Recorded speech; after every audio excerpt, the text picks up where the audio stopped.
Hey Sherwood family, good evening. Hope y'all are doing well. Hope everyone's staying safe and healthy. We are back again. We are out of quarantine. We busted out of quarantine jail, and life is good. And so we started a couple weeks ago. We started doing leadership conversations, and it was basically just interviews that I'm doing with some of our leadership, so that you can see inside our minds, inside our hearts, and get to know us a little bit better and that sort of thing. Also, just kind of change gears up a little bit and get to hear from some other folks. And so tonight, what we're doing is we're interviewing our brother Terron Talley here, and going to pick his brain a little bit, get to know him, and ask him some questions. So, Terron, you ready? Yeah, let's do it. All right. So, first question here, Terron, what is your favorite Bible verse and why?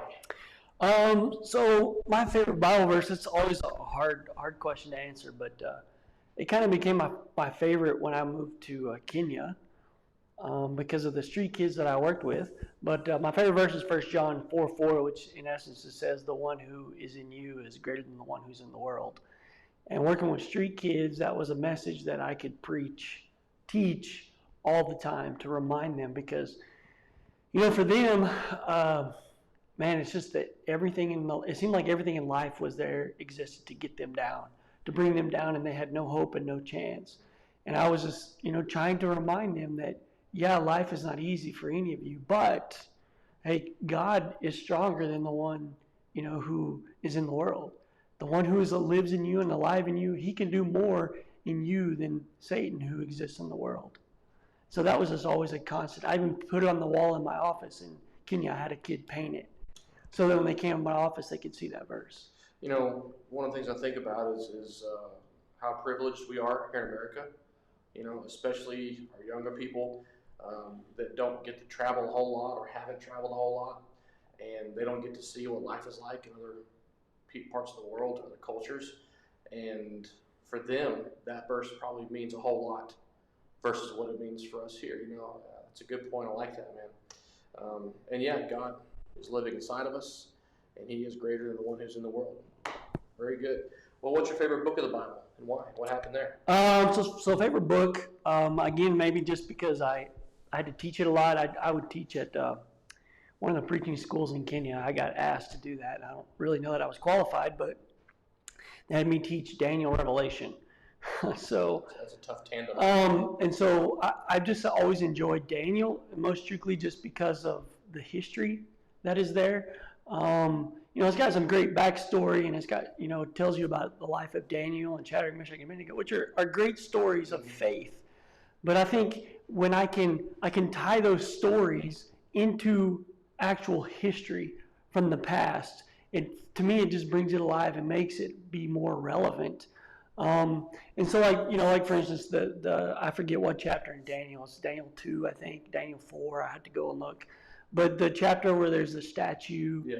And we're told that they're kingdoms, and it even says Nebuchadnezzar that the head is you, mm-hmm. and then it says it's going to be 4 kingdoms, and then the last one is going to be, this rock that's cut out of the mountain, and it's going to smash that statue. Meaning the kingdom of Jesus.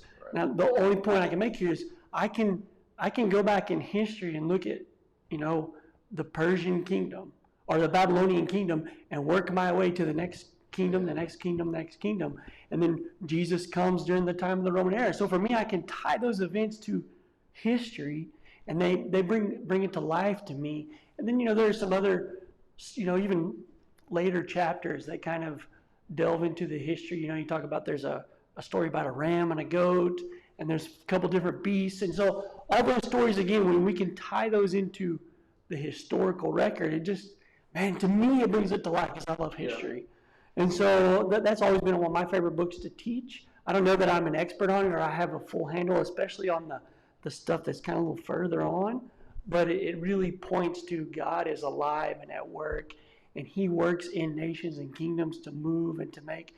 I think it's especially relevant today because people are arguing over Trump or Biden, and for me, it's just, I'm not really particularly fond of either one of those guys, but it does tell me that whatever happens, that God's in control and He's the one moving.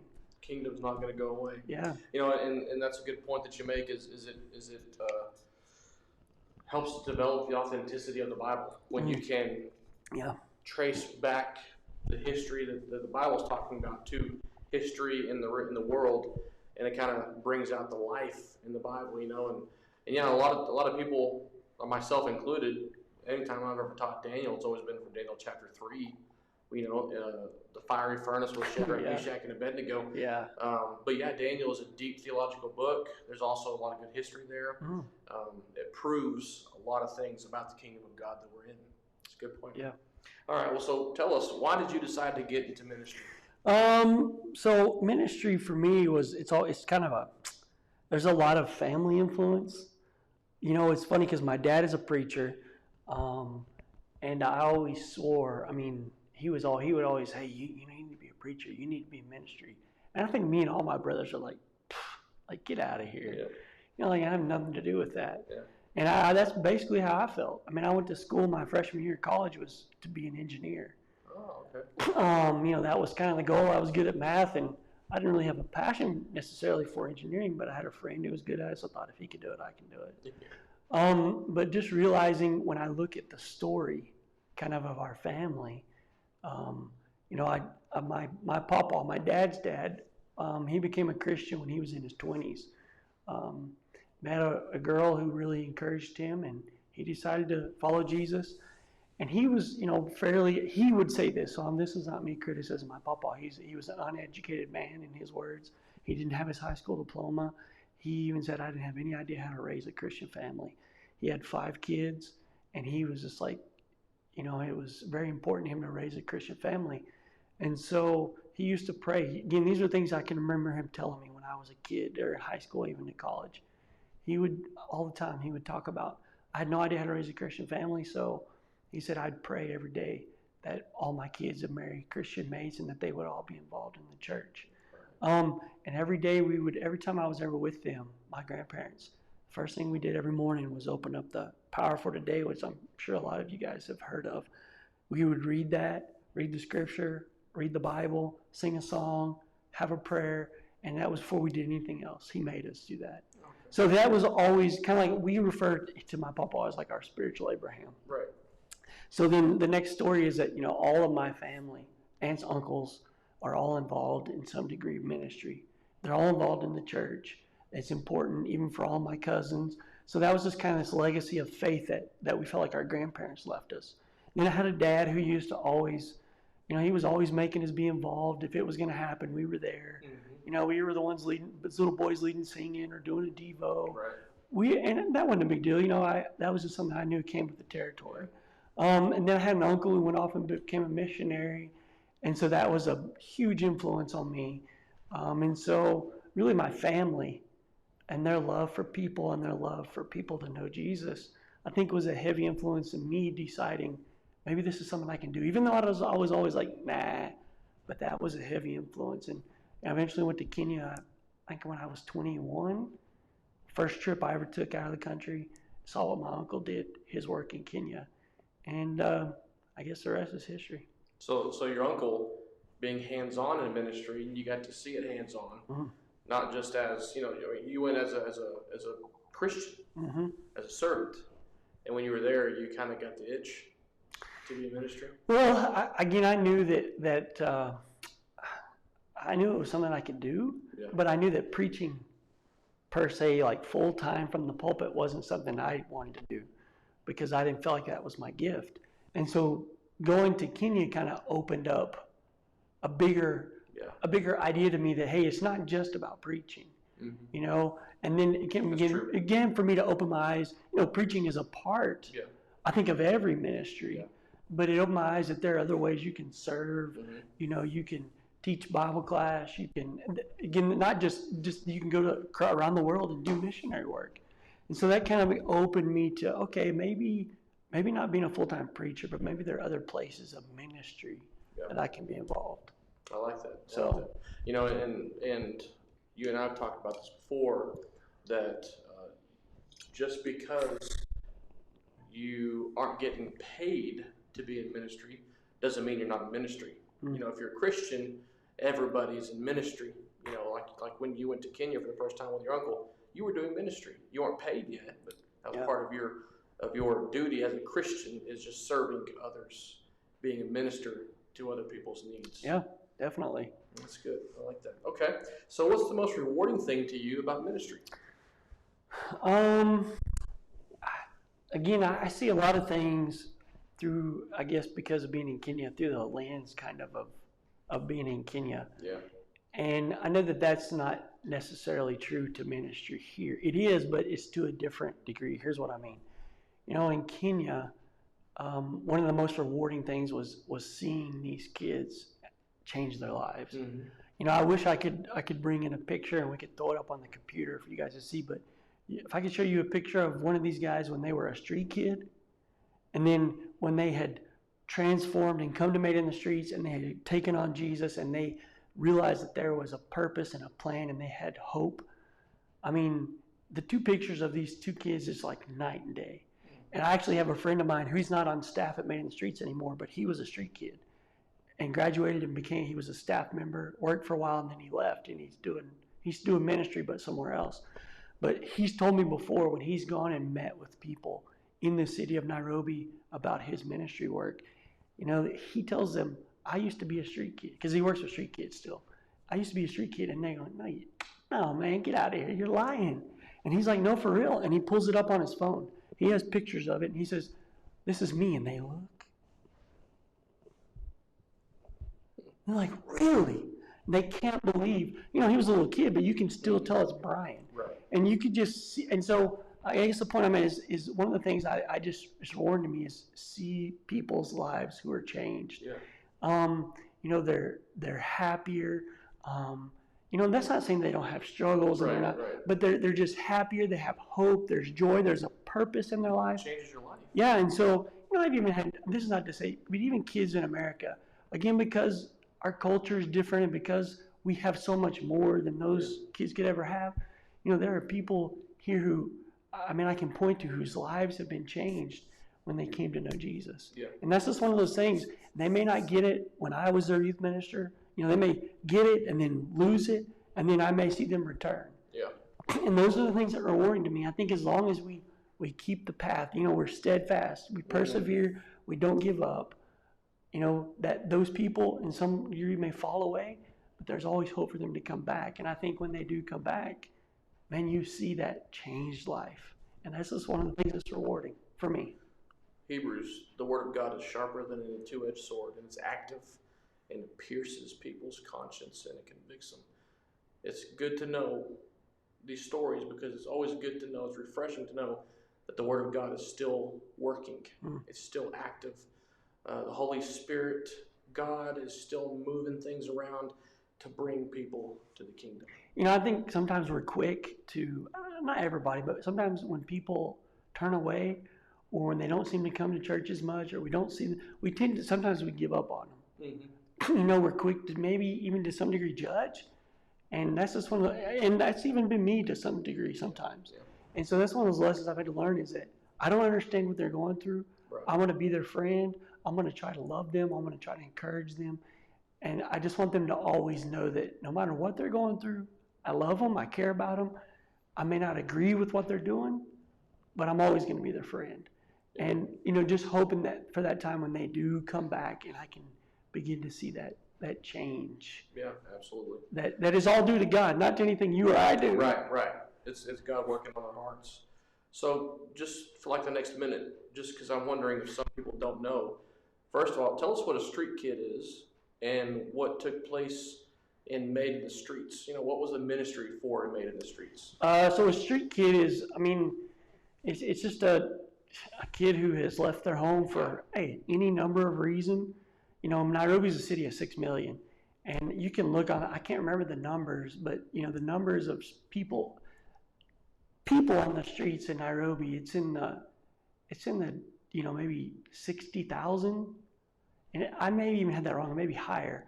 But there's a ton of kids. Kids as young as 5 years old. There's even street mothers on the street with their babies, and they live on the street. Typically, live near a trash dump. Where people are dumping their refuse and they can go and sort through it and pick out stuff.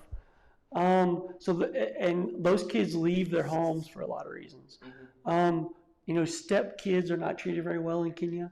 So like if a mother who has kids marries a guy that's not their father, Right. they, not always true, but a lot of times, sometimes they're not treated well. So those kids will run away.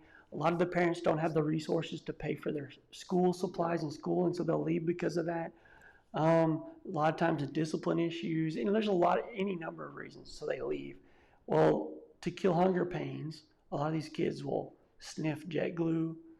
They will sniff, I'm sorry, I said jet glue, industrial strength glue, and they also can get jet fuel, which is an air base in some of the places down there, and the sad thing is there are people who actually sell these things to these kids to make money. And so to kill hunger pains, these kids you'll see them with a bottle down their shirt, sniffing, and that's to kill his hunger pains. Wow. So they're just getting high. Kill the hunger pains. Yeah, and so the work that's made in the streets is basically they look to rescue those kids. There's a certain age group that we look for because they'll come and they'll stay anywhere from almost 6 years, 4 to 6 years at Made in the Streets. It's like a boarding school at the edge of Nairobi. We take them off the streets. They come out there, they live in this boarding school situation. They're sponsored by people in the U.S. or anywhere. I think there's even some in Australia. And they will pay for, basic fees and clothes and books and food. And so we have a staff that teaches them not only, they go to school every day, they go to chapel every day, but they learn just like what your kids would learn in school. Science, math, English, Swahili, which obviously we don't learn. But everything normal kids would learn. They go to school every day. The last 2 years they're Made in the Streets, and they always have Bible every day, and that's what I did, was teach Bible. The last 2 years they're still going to class, but they focus on a skill. And so they'll learn a certain skill. Right now we're focusing on catering, cooking, that kind of thing. Yeah. And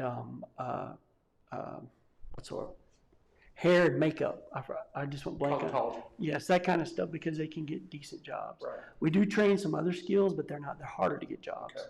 So anyway, that's kind of what Made in the Streets does. So y'all are giving them another chance at life. You're trying to get them to be productive members of society, education, some morals, obviously some spiritual guidance, just helping them make sure they still have a decent life.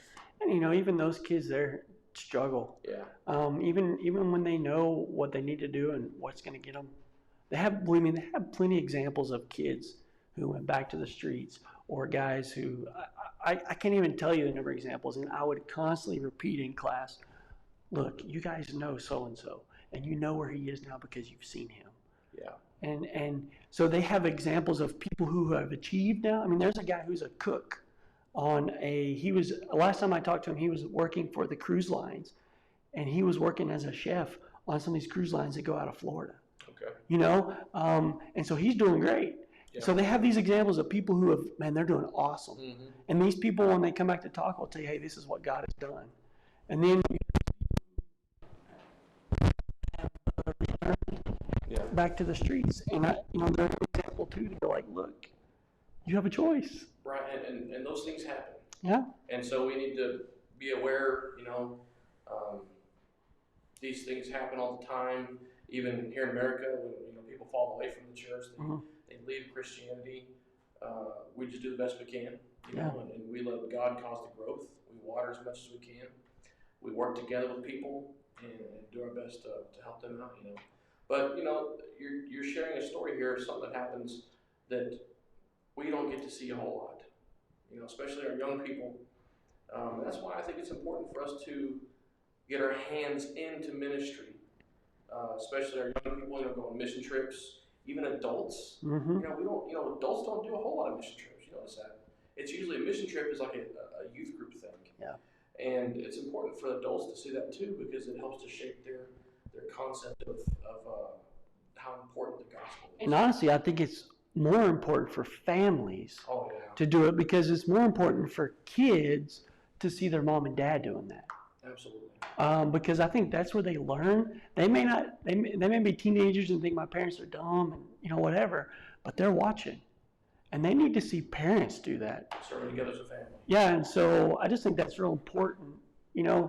Again, I go back to I think I like to say this is that because people ask me, why did you decide to go over there and do that? And you know, when I left a youth ministry job I had been at for 12 years.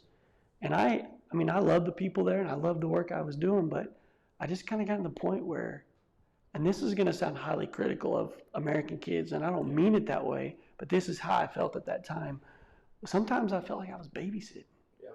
Sometimes I felt like our kids had so much, and that, you know, that like they're, I don't know, that they didn't really have any spiritual needs because they had so many material needs.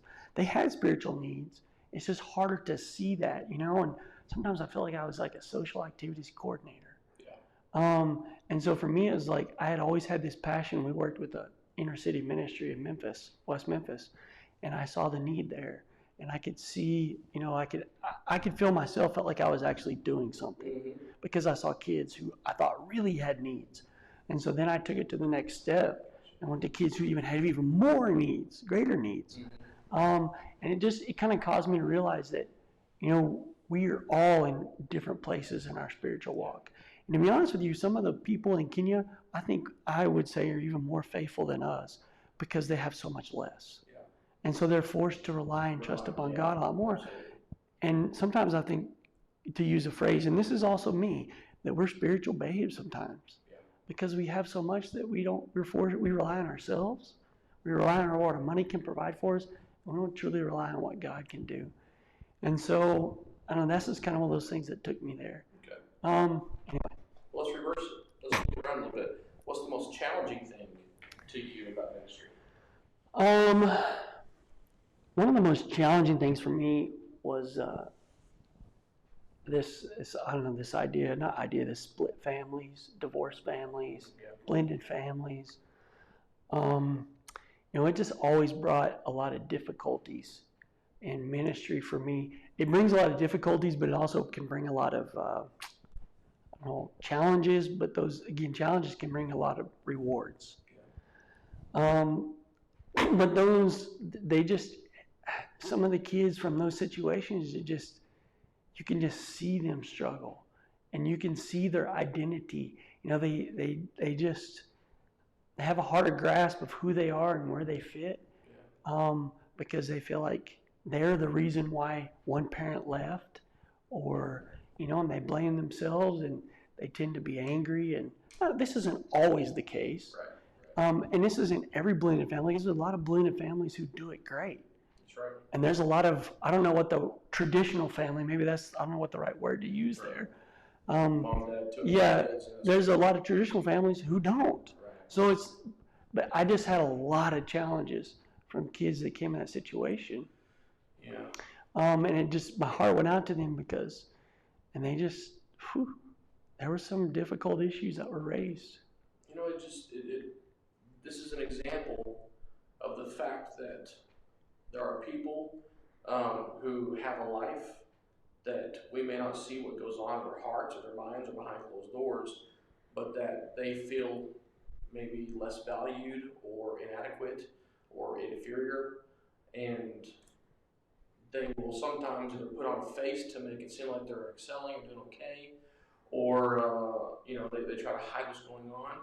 And so this is an example of the fact that we need to treat everybody with love, kindness, and respect, and continuously be trying to encourage and uplift everybody. Because a lot of the times people don't like to share, hey man, I'm really struggling with this right now.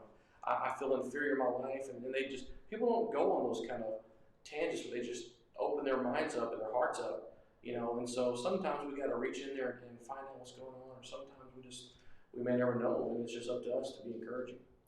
Yeah, you know, I can think of one example, and again, I had a lot of these, but I had one example of a kid who came from and again, he had two siblings too, but he came from a split family, and his parents had their divorce was not amicable. Mm-hmm. You know, and they had another family whose parents, it was amicable, and they worked together with their kids, and it was a lot better than other ones. But this other one I was talking about, that the parents, they just weren't good to each other, and it became a competition to see who could be the better friend and who could do the better things with their kids. And anyway, one thing that the challenges that came from that was how do I help this kid, to know Jesus and to walk in his way and feel confident in who he is, because he was kind of a kid that never really fit in. Yeah. And so anyway, long story short, one day he came to church, and I hadn't seen him in the church in a while, and time came for the invitation, and he came forward. And I'm, my heart, I'm like, yes. Yeah. Yeah. And he sat down with me, and he said, I want to get up and say something. So I'm thinking, I'm hoping, there's some kind of a confession, I'm going to live for Jesus. But it's like, we didn't typically just let people get up and say stuff, because I was like, hey, so what kind of things you want to talk about? He wouldn't tell me. And so I felt really kind of pulled, like, what do I do here? What's about to come, yeah. And, do I get, so I finally said, okay, let's let him do it anyway. So he got up, and then he proceeded to literally just destroy the church. And I'm like melting into the seat up there, trying to hope nobody can see me up there. But basically, that we had been gossiping about him, yada, yada, yada. Anyway, long story short, it goes back to kind of what I said, because he literally walked out the door. His brother tried to catch him. I felt, luckily our preacher got up and he saved the day, and he made some comments. And I tried to talk to him later, but he wouldn't talk to me, so I talked to his brother. His brother talked to him. Anyway, a year or two later, I ran into him, and he came up to me. We just randomly ran into each other, and he came up to me and he said, hey, I need to talk to you. I'm like, okay, what's up? How you doing, man? Hadn't seen you in a while. Yeah. And really my last interaction was when he walked out of church. And anyway, he just kind of said, look, man, I need to come back and apologize. He said, I have a little time to think about all that. And anyway, long story short, out of that, just kind of boiled down to, again, was that I had tried to be consistent. And I even am telling him, like, look, you thought people were gossiping about you. And I said, if there was anybody gossiping about you, I said, it was me, in the sense, I said, I wasn't going around telling people about you. I was asking people about what they knew, because I had been hearing things and I was concerned about you. And I said, so then, in essence, other people I'd asked went and told him. And I said, look, man, most of these people at this church have no idea what you're doing and what you're involved in. I said, they love you, they care about you, but they don't know individually what you're doing every day. And I said, so if anybody was talking, I said, since it's me, and I said, my intent wasn't to spread rumors about you. My intent was, I was trying to figure out, how can I help you? What can I do to help you get to where you should be? And anyway, he came back and he just said, I realized that later, that, you cared about me and you wanted to help me. And, I was too immature and in some sense dumb. And again, not that I had done everything right, because I hadn't. But again, just that the whole point of being consistent and trying to walk with those people, but with people who are in those situations, and help them understand that no matter what else is going on in their life, I'm going to love you, and God is going to love you. And that's not going to change. I might fall down and not look like I love you sometimes, but for God, it's never going to change. And so for me, it was a challenge, just be consistent in their lives. Go to their events, be involved in what's happening in their life, try to talk to them. Always be consistent, because then if they can remember that, eventually, I think, again, they're going to remember that. They're going to come back to you, and they may have a changed life, because, again, what God has done in you to help you be consistent, and they're reminded of who God is. Anyway, those are probably some of the most challenging things I ever had to deal with, though. Yeah. All right. Well, hey, what's the toughest topic to handle with someone? Well, Tim kind of jumped into my territory from last week. That was kind of one of those things I wanted to talk about. But let me just kind of expand, I think, that topic, going along even with what Tim said last week. I guess one of the things that's been challenging for me has been, or the topic that's tough to handle is the way that the world, or Satan, has convinced so many people that what we're being told is the truth. Okay. So like, for instance, I'll use this example and tie it also back up into what Tim talked about last week. When you talk about something like the problem of suffering, or you talk about creation and is there a God, our world has been, we've been told, that the world was evolution, that there was a big bang, and that there's no God, and again, it's hard for us to identify all those things when we just sit here and we look. But they have been convinced by what they have been told in science and by scientists, and so it's hard for us to, and even when you read the book of Genesis, you look at creation, it's great, but there's no tangible evidence or proof that you can point to. Right. Now, there is ways that you can prove and you can talk about those issues. And so, and we're talking a large majority of the world believes those things. And so it becomes very hard to believe those things when everyone else says something different. And that goes in with even what Tim talked probably a little bit last week, which is really one of my biggest issues. When we talk about gay and transgender and all that stuff, they're being sold a lie by the world. Yeah. And it's not that subject is not easy by the Bible to talk about, but it's just that trying to get people to understand that God has created them. Yeah. And, that they are who they are, and God wants to bless them and use them. And it ties in again to, if you don't believe in God, then you wouldn't believe that. Right. There's a connection. That's the connection you're making, absolutely. And unfortunately, the church has heard that too. The church, on all honesty, we kind of pick out sins that we have deemed worse than others.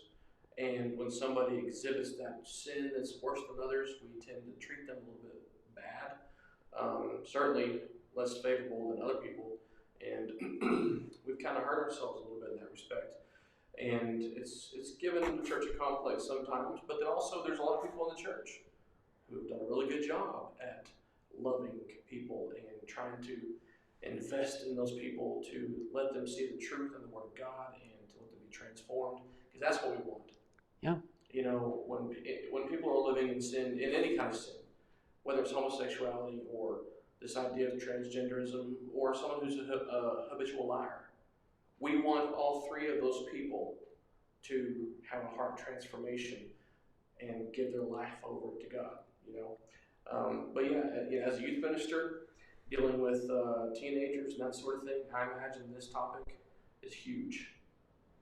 Yeah, it's not easy. Actually, this kind of even ties back to what I talked about before. I just saw where they were rejoicing because the divorce rate, I don't know if you saw this, has dropped its lowest rate in 50 years.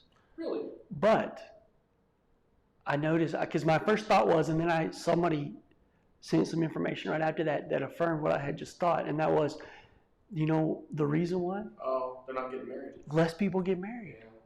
Yeah. And I think it's great that the divorce rate has dropped. Yes. But we got people again who there's a lie in some sense being told to them, and society has become more predominant in this and that. You can just shack up, you can just live together.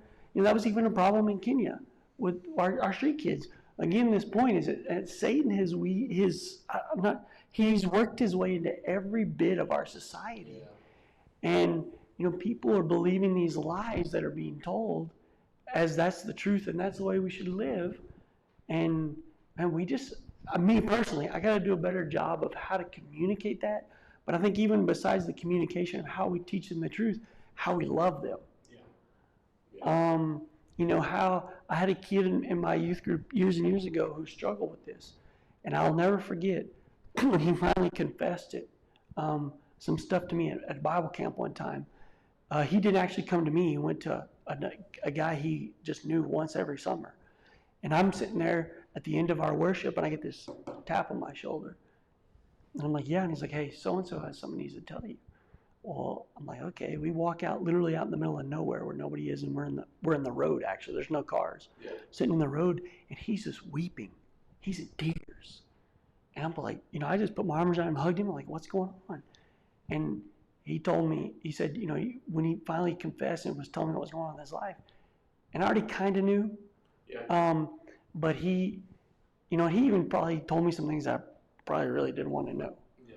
But I just never forget, he said, I was afraid to tell you because I was afraid of what you would think of me. And that broke my heart even more. Yeah. You know, and I think there's a lot of people out there because they're afraid that they're going to be judged. Yeah. And so that told me I need to do better. But I think in the church generally, we need to learn how to love people with whatever lies they're believing that Satan has told them. And we can always communicate the truth, but really it comes down to how are you going to love those kids? Yeah, exactly. How are you going to teach them what the truth is, but do it in love and so that they understand? Because Satan, man, he's done a great job. He's done a good job, yeah. And, you know, Christianity, the church, youth ministry, we're in a battle against social media, even against science. Yeah. Even though science supports the Bible supports science. Yeah. There is certain areas of science that they have thwarted, you know, to try to disprove the Bible. So we're constantly battling friends that say, hey, just be you, and you know, that sort of thing. So it's a constant battle. We've got to handle these situations very fragilely because people are either seeking some solace, you know, they want some help, they want some love. Some of them are seeking answers. Some of them are trying to test us. Yeah. If Christianity is real, and your Jesus says to love everybody, here's why, and what are you going to do? Yeah. Well, and I think there's even, again, the struggle for some people to swing too far the other way. Well, we're just going to love you, and they kind of water down what the truth is. Yeah. You know, and so there's a balance, that's really hard to find sometimes. You're right. And I think for every person, how you manage that truth with love is a little different based upon that person. I mean, I'm not saying you don't tell them the truth. You tell them the truth, but how you tell them that truth. That's true. That's right. It's different for every person. Glad you brought that up. That's a good point. So I think that's a real struggle. And again, it leads to the confusion that so many people have because, you know, there are some people who just love, and they don't ever really completely tell them the truth and they just accept it. And then there's the other side of that where, you know, they tell them the truth, but their love is, right. So it's confusing for a lot of people. Yeah. It's no wonder a lot of people just throw their hands up with religion and say, forget this. Yeah. With a whole assortment of things. Yeah. So anyway.